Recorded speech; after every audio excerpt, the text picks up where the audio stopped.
Mignonne. Bonjour Franck. Bonjour. Merci d'être avec nous Franck. Alors vous avez mal un peu partout, vous, j'ai l'impression. Qu'est-ce qui vous arrive? Oui. Ah bah malheureusement, je crois que c'est l'âge aussi, peut-être qui veut ça. J'ai fait pas mal. Quel âge vous avez? 59 ans. Oh bah non, ça va, 59 ans, c'est pas... Oui, quand même. Ouais, c'est pas... Bah oui, mais bon, mon corps ne dit pas la même chose. Bah, qu'est-ce que vous avez fait pour avoir mal partout comme ça? Alors dites-nous d'abord. Alors j'ai fait pas mal de sport. Et donc j'ai abîmé la cheville au snowboard. J'ai mal au genou, j'ai été opéré du genou, du ménisque. J'ai fait pas mal de judo et je pense que ça a joué aussi. J'ai fait une luxation de l'épaule gauche. Et l'objet de mon appel, surtout, c'est que j'ai mal aux deux hanches. Et c'est pas de l'arthrose. Apparemment, ça serait de la tendinite. Des tendinites.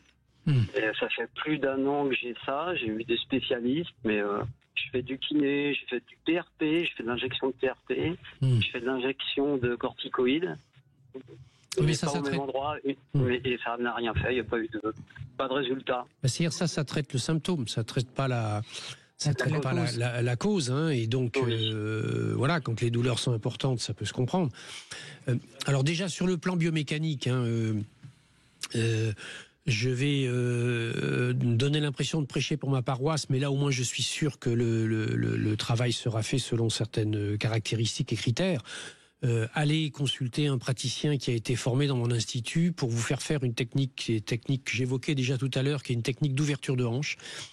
Parce que votre bassin qui vous fait mal, c'est pas le bassin lui-même qui est en cause, mais ce sont toutes les structures environnantes musculaires qui sont là. C'est-à-dire que ce sont les lombaires, les fessiers, les psoas, les ischio-jambiers et etc. qui sont en fait dans une légère surtension permanente qui génère des compressions au niveau articulaire et qui fabrique ces douleurs et ces tensions qui existent.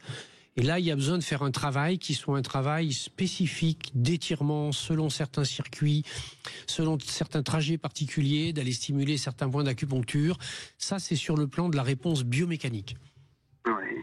Après, sur le plan de ce qui est la réponse symbolique, associable d'abord aux articulations et en particulier aux hanches et au bassin, bien évidemment, et vous l'avez un peu exprimé à travers... on va dire un certain passé sportif. Théoriquement, le sport, en général, c'est fait pour faire du bien. C'est pas fait pour petit à petit fatiguer, blesser et léser le corps. Malheureusement, il y a eu sans doute des accidents, des moments de votre vie où la vigilance n'a pas toujours été là. Donc, vous avez blessé une cheville, vous avez eu tel ou tel type de problème. Et la façon dont les rééducations ont été faites ont sans doute améliorer ou aggraver les tensions et les compressions qui peuvent exister au niveau articulaire. Vous avez besoin de refaire un travail qui soit un travail sur lequel vous allez relâcher physiquement et on va dire psycho-émotionnellement parlant sur tous les grands axes articulaires de votre vie et en particulier bien sûr sur ceux du bassin puisque c'est ceux de votre question aujourd'hui. Mais il y a aussi ça derrière cette épaule qui a été luxée, qui a besoin d'être protégée, qui a besoin d'être remise correctement en lien. Le ménisque qui a été opéré, qui était sans doute lié à une fissure, qui était lié à une surcompression du genou. Il faut que vous ayez à vous-même un rapport qui soit beaucoup plus rond, beaucoup plus souple, beaucoup plus accueillant, beaucoup plus détendu. Ça me fait penser que vous avez du mal à lâcher prise en fait, comme s'il fallait... Oui, physiquement et mentalement. Voilà. Et ça se travaille. Alors le premier vecteur qui a une action à la fois sur le plan physique, mécanique et mental, et qui va vous permettre ce relâchement, s'appelle la respiration.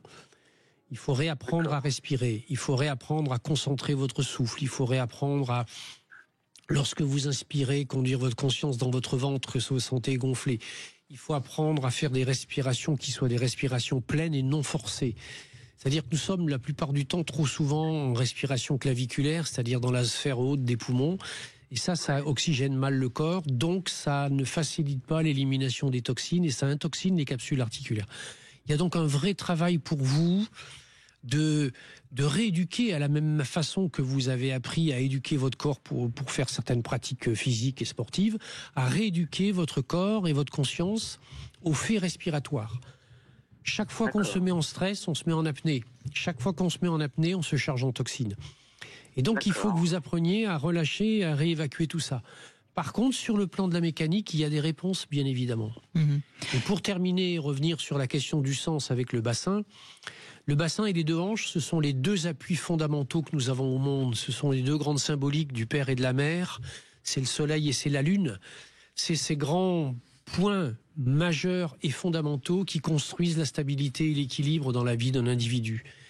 Et quand ça, directement ou symboliquement parlant, a du mal à être stabilisé, à être solidifié, que ce soit dans notre propre rôle de père ou de mère, ou que ce soit dans des projections associables à ces images-là, la hiérarchie, l'autorité, un certain nombre de choses comme ça, ça va générer des tensions au niveau du bassin qui peuvent se traduire petit à petit par des douleurs.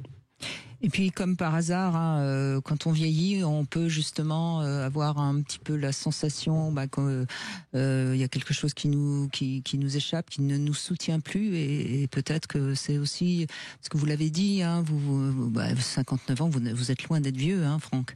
Mais il y a peut-être quand même une petite inquiétude par rapport à ça et qu'il faut lâcher. Il y a une grosse inquiétude même. Il y a une grosse inquiétude. Mais bien sûr. Mais vous savez, la conscience de l'âge, elle ne se construit qu'à tour de l'idée qu'avec l'âge, on perd des choses. Je suis désolé, je connais énormément de personnes, et peut-être que j'en fais partie, qui ont dépassé très très très largement votre âge et qui n'ont pas ces problématiques-là et qui ne sont pas obligatoirement des gens qui pourtant font X heures de sport par jour, etc.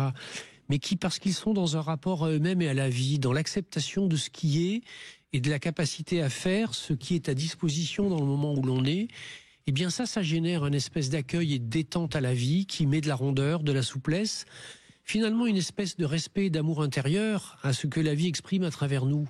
Et que la vieillesse ne devient ossification que parce qu'on se cristallise sur quelque chose.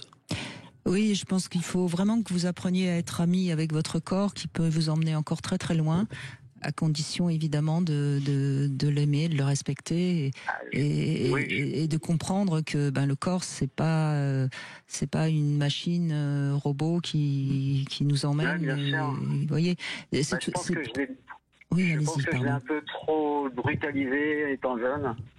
Je suis pas un gros gabarit et j'ai toujours voulu être peut-être au-dessus de ce que je pouvais être. Et j'ai forcé peut-être sur la machine et aujourd'hui j'en paye peut-être les. Non, mais n'en parlez pas comme si c'était trop tard. Ça va. C'est trop tard, mais j'ai beau voir des médecins, faire du kiné, écoutez, j'ai pas beaucoup d'amélioration, quoi. Je vous ai proposé vous nous avez appelé et donc vous avez eu des réponses, Franck. Oui. Soyez amis avec vous-même et soyez fiers de ce que vous êtes et de ce qui vous reste encore à faire et puis lâchez. Voilà. Et à nouveau, vraiment sur le plan de la mécanique, je peux vous garantir, vous savez, je ne sais pas si vous écoutez souvent cette émission, c'est pas souvent que je dis allez vraiment se faire ça.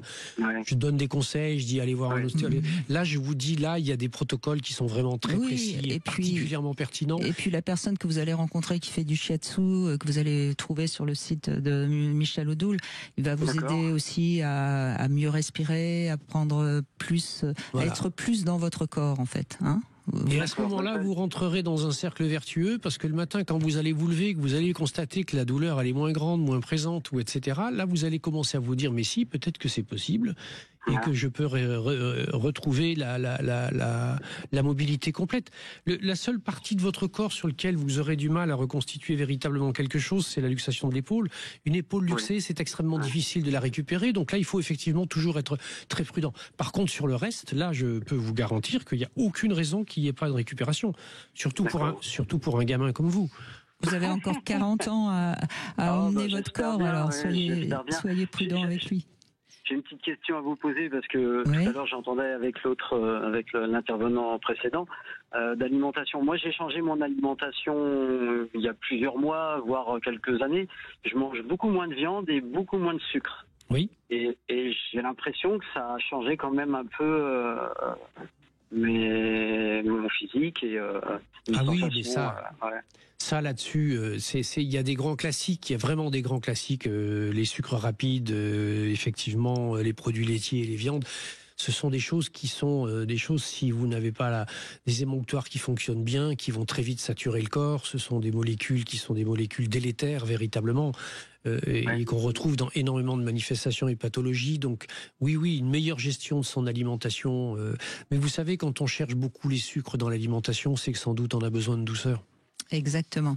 Merci beaucoup Franck, merci et puis prenez soin de vous. On fait une petite pause, on continue bien sûr dans un instant sur Sud Radio.